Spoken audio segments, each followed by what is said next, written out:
Hello everyone. कल हम लोग भारतीय प्रागैतिहासिक चित्रकला के बारे में पढ़ रहे थे। तो आज हम लोग भारतीय प्रागैतिहासिक जो गुफाएं हैं उनके बारे में देखेंगे। तो पहले शॉर्ट में देख लेते हैं।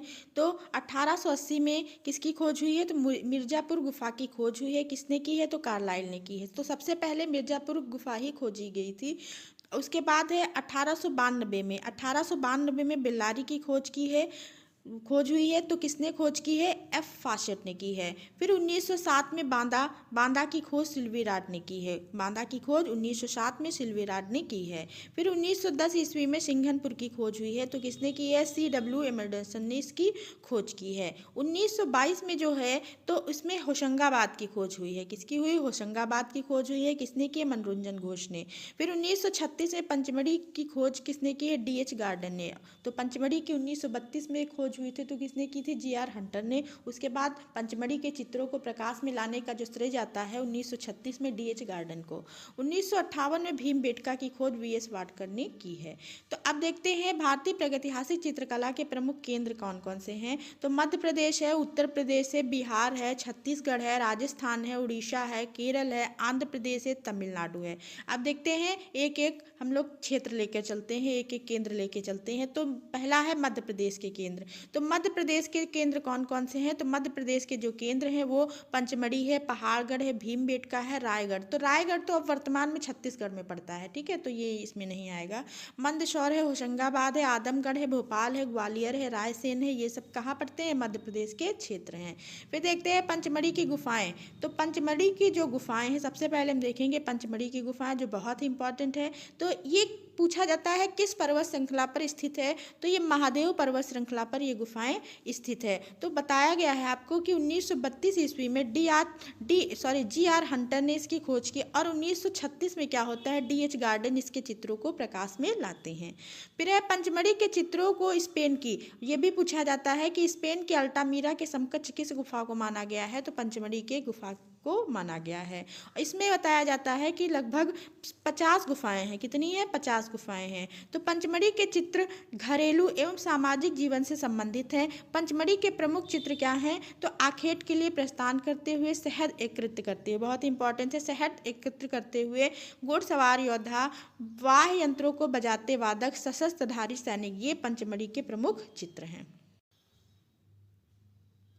फिर देखते हैं सितार वादक है गर्दभ मुख देवता, ये भी बहुत इंपॉर्टेंट है। सितार वादक गर्दभ मुख देवता ये पंचमढ़ी के कहाँ से प्राप्त हुए हैं? तो लश्करिया खो से ये चित्र प्राप्त हुए हैं, सितार वादक का और गर्दभ मुख देवता का, ठीक है। फिर आगे देखते हैं सशस्त्र योद्धों के दृश्य सबसे अधिक कहाँ से प्राप्त होते हैं? तो पंचमढ़ी से प्राप्त होते हैं। सबसे अधिक धनुर्धरों के चित्र कहाँ से प्राप्त होते हैं? तो पंचमढ़ी से प्राप्त होते हैं। महादेव पर्वत श्रृंखला में अव्यवस्थित इमली खो, कौन सा है? इमली खो है एक जगह, तो वहाँ से सामर का आखेट पूछा जाता है। सामर का आखेट का दृश्य कहाँ से प्राप्त होता है? तो इमली खो से प्राप्त होता है।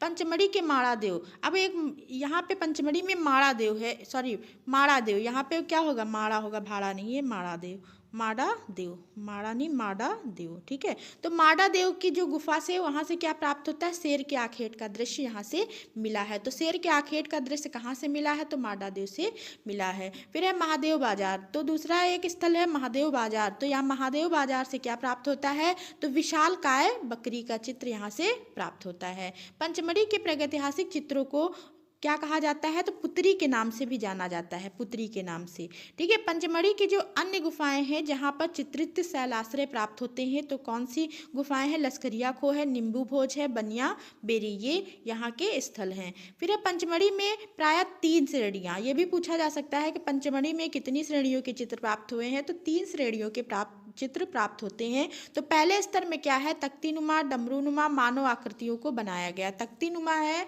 डमरूनुमा है, मानव आकृतियों को बनाया गया, जिनके शारीरिक गठन को लहरदार रेखाओं द्वारा क्या होता है? दिखाया गया है।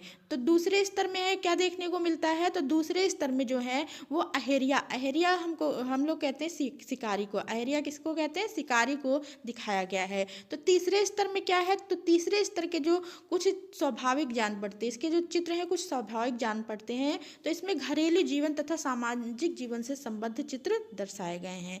फिर अगला पॉइंट है कांटेदार शाही, ये एक पेंटिंग है, यहाँ पे चित्र बना है। तो कांटेदार शाही का जो चित्र है वो कहाँ से प्राप्त होता है? तो जम्बू द्वीप से प्राप्त होता है, पंचमढ़ी के जम्बू द्वीप से।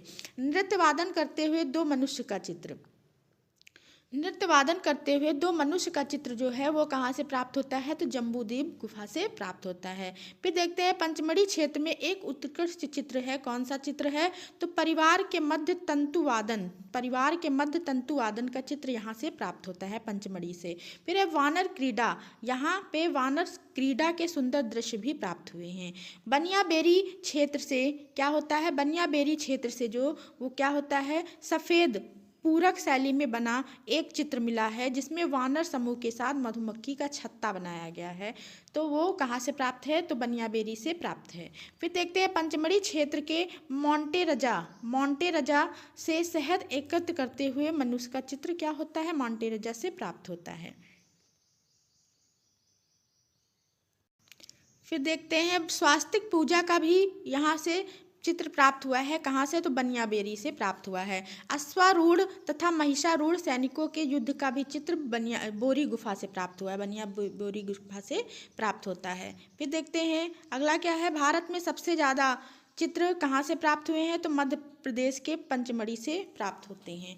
प्रागैतिहासिक पुस्तक कौन सी है? The rock painting of Mahadev hills, ठीक है। तो the rock painting of Mahadev hills ये बुक है, तो ये बुक किसकी है? तो D.H. गार्डन की ये बुक है, D.H. गार्डन की। फिर अगली गुफा हम लोग पढ़ते हैं, पहाड़गढ़ की गुफा है। ये कौन सी गुफा है? पहाड़गढ़ की गुफा है। तो पहाड़गढ़ की जो गुफा है वो ग्वालियर से 150, ग्वालियर से क्या है? 150 किलोमीटर दूर मुरैना जिला में पहाड़गढ़ के निकट आसान नदी के तट पर स्थित है, ठीक है। तो आसान नदी के तट पर लगभग 10,000 ईसा पूर्व से लेकर 100 वर्ष पूर्व के मध्य की गुफा या शिला चित्र यहाँ से प्राप्त होते हैं। 1500 वर्ग में फैली ये गुफाएं मधुमक्खियों के छत्तों से भरी हैं। देखिए ये इंपॉर्टेंट पॉइंट है कि मधुमक्खियों के छत्तों से भरी गुफा कौन सी है? तो पहाड़गढ़ की गुफा है। तो इसमें यहाँ पे क्या है? मानव आकृतियाँ, घोड़े, हाथी पर सवार, तीरों, भालों एवं धनुषों से युक्त है। यहाँ पर DPS द्वारकेश ने उच्च पुरापाषाण कालीन प्रागैतिहासिक चित्रों की क्या की है? खोज की है। यहाँ के कुछ प्रमुख चित्रों को देख लेते हैं। तो यहाँ के प्रमुख चित्र क्या है? घोड़े हाथी पर मानव के चित्र कौन से हैं? घोड़े हाथी पर, नंबर 1 लिख लेते हैं हम लोग, घोड़े हाथी पर मानव के चित्र, ठीक है, मानव के चित्र हैं। फिर है तीर कमान और भाला लिए मनुष्य का चित्र, तीर कमान और भाला लिए मनुष्य का चित्र है, भाला लिए मनुष्य का चित्र, मनुष्य का चित्र है। फिर है 6 पैरों वाला पशु का चित्र, और कौन सा प्राप्त होता है? 6 पैरों वाला पशु का चित्र, 6 पैरों वाला पशु का चित्र यहीं से प्राप्त होता है, 6 पैरों वाला पशु का चित्र है। फिर और यहाँ पे मधुमक्खियों के छत्ते के चित्र भी बहुत प्राप्त हुए हैं, मधुमक्खियों के छत्ते के चित्र यहाँ से प्राप्त होते हैं, ठीक है। इसमें एक पंचमढ़ी में एक और पॉइंट हम लोग लिख लेंगे। तो पंचमढ़ी में एक पॉइंट ये है कि ये किस नदी पर स्थित है, पंचमढ़ी की गुफाएं किस नदी पर हैं? तो पंचमढ़ी की जो गुफाएं हैं वो किस नदी पर हैं? तो तवा नदी पर है। छूट गया है पॉइंट, ये नोट कर लेंगे, तवा नदी पर स्थित हैं, ठीक है, इसको लिख लेंगे। फिर नेक्स्ट गुफा है भीमबेटका, जो बहुत ही इम्पोर्टेंट गुफा है भीमबेटका। तो भीमबेटका की जो गुफाएं, इसकी खोज जो हुई थी वो कहीं कहीं पे आपको 1957 दिया होगा, कहीं कहीं पे 1958। अगर पेपर में दोनों ऑप्शन है तो 1958 लगाइएगा, ठीक है। तो भीमबेटका की गुफा की खोज 1957 या 58 में उज्जैन विश्वविद्यालय के प्रोफेसर वाटकर ने की थी। और ये गुफाएं जो हैं मध्य प्रदेश की राजधानी भोपाल से 60 किलोमीटर दक्षिण में भीमबेटका नामक पहाड़ी पर स्थित हैं। भीमबेटका होशंगाबाद से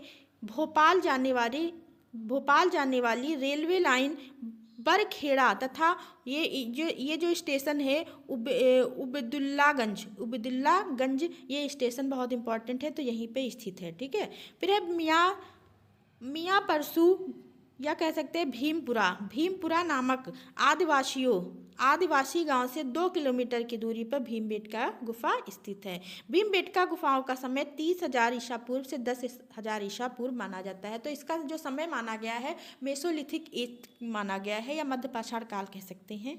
इसके जो बहुत अधिक चित्र प्राप्त हुए हैं वो मध्यपाषाण काल में ही प्राप्त हुए हैं। तो भीमबेटका का विस्तृत क्षेत्र कितना है, तो 10 किलोमीटर तक फैला हुआ है, 10 किलोमीटर वर्ग में फैला हुआ है। भीमबेटका की पहाड़ी पर 600 प्राचीन गुफाएं हैं, जिसमें कि ये इम्पॉर्टेंट है, जिसमें कि 275 गुफाओं में चित्र अवशेष प्राप्त होते हैं। भीमबेटका के गुफा के जो चित्र हैं वो 2 स्तर में मिले हैं, जो 8,000 ईसा पूर्व से 15,000 ईसा पूर्व तक हैं। ठीक है, फिर इसमें देखते हैं हम लोग पहले स्तर में क्या है। तो पहले स्तर में क्या है, इस स्तर के चित्रों में शिकार नृत्य क्या है, शिकार नृत्य हिरण, बारहसिंघा, सुअर, रीछ, जंगली भैंसे, घोड़े, हाथी एवं अस्त्रधारी घुड़सवार यहाँ से प्राप्त होते हैं। फिर दूसरे स्तर में क्या है, इस स्तर में क्या होता है, मनुष्य को जानवरों के साथ अतरंग मित्र के रूप में दिखाया गया है, जिस यहाँ पर आखेटक, कृषक, ग्वाले आदि चित्रित किए गए हैं।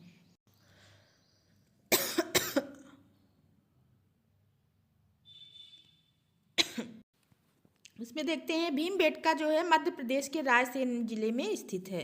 भीमबेटका क्या है, तो एक पहाड़ी है। भीमबेटका को जू रॉक शेल्टर भी कहा गया है। भीमबेटका में प्राप्त होने वाले शैल चित्र दीवार व छत पर बने हैं। तो भीमबेटका किस पर्वत पर स्थित है ये भी नोट कर लेंगे। तो विंध्याचल पर्वत पे ये स्थित है, विंध्याचल पर्वत। ठीक है, और अगर पहाड़ी पूछा जाएगा तो आदमगढ़ की पहाड़ी कौन सी है, तो आदमगढ़ की पहाड़ी पर स्थित है, आदमगढ़। ठीक है, तो इसको भी नोट कर लेंगे। और अगर पूछा जाएगा कि सबसे प्राचीन गुफा कौन सी है, प्रागैतिहासिक कालीन सबसे प्राचीन जो चित्र प्राप्त हुए हैं किस गुफा से प्राप्त हुए हैं, तो भीमबेटका। और सबसे पहले खोजी गई गुफा कौन सी है, तो मिर्जापुर की गुफा है, तो इसको भी याद रखेंगे।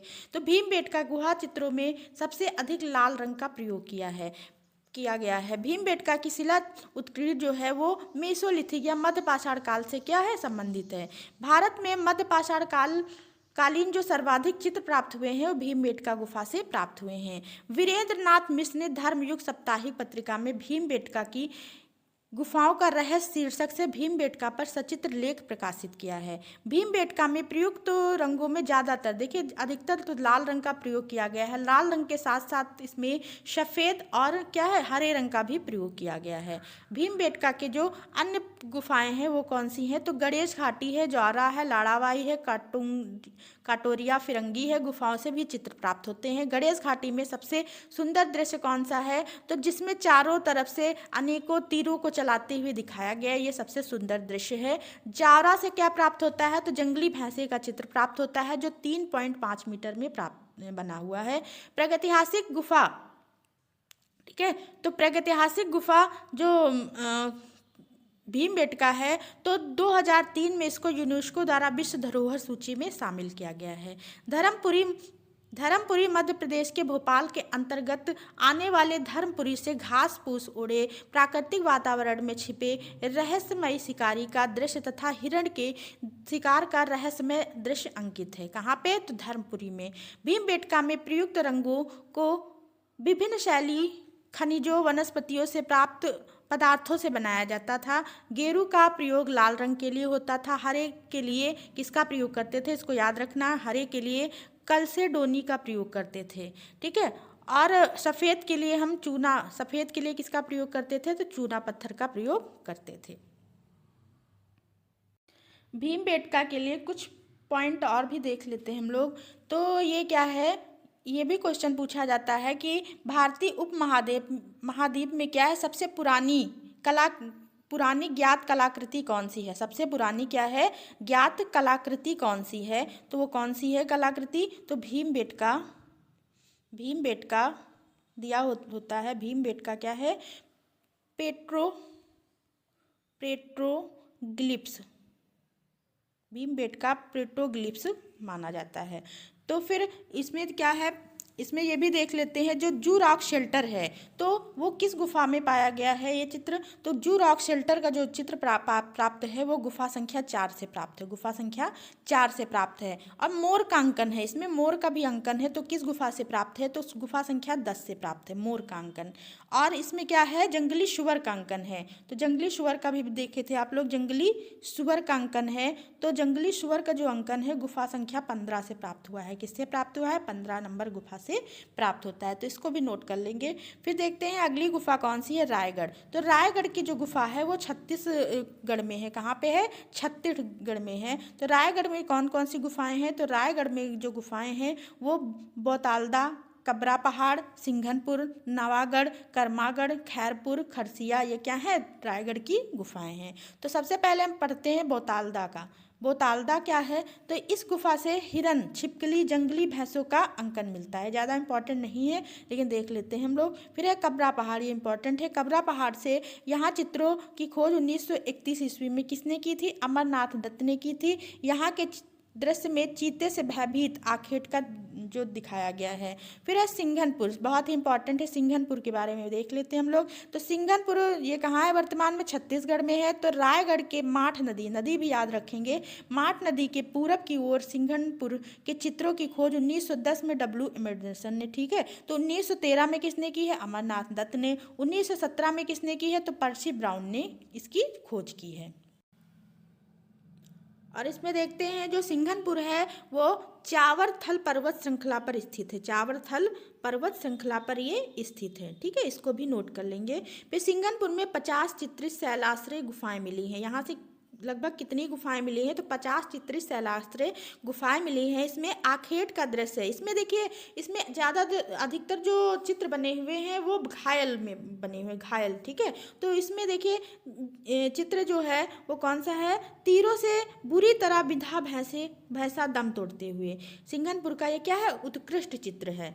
यहाँ के एक गुफा द्वार पर असंयत कंगारू का चित्र बना हुआ है, असंयत कंगारू का चित्र बना है। सिंघनपुर की एक लंबी सुरंग नुमा गुफा है जिसमें पशुओं का बहुआयत अंकन किया गया है, जैसे घोड़ा है, बारहसिंगा, हिरन है, भैंसा है, सांड है, सूंड उठाए हाथी है तथा खरगोश का चित्र यहाँ से प्राप्त हुआ है। यहीं पर एक दीवार पर जंगली सांड को पकड़ते हुए बर्छी से छेदते हुए आखेटों का मनोरम चित्रण किया गया है। रायगढ़ क्षेत्र में अनेक चित्र छेपांकन पद्धति में बने हैं जिसे इतिहास गार्डन ने पर्याप्त प्रवृत्ति माना है। रायगढ़ क्षेत्र से जादू टोना टोटका आदि के चित्र भी यहाँ पे प्राप्त होते हैं रायगढ़ क्षेत्र से, ठीक है। तो आज की क्लास को यहीं पे एंड करते हैं, अगर आपको क्लास अच्छी लगी तो लाइक कमेंट जरूर करें, अपने दोस्तों में क्लास शेयर करें। Thank you, thanks for watching. मिलते हैं नेक्स्ट वीडियो में, बाय बाय।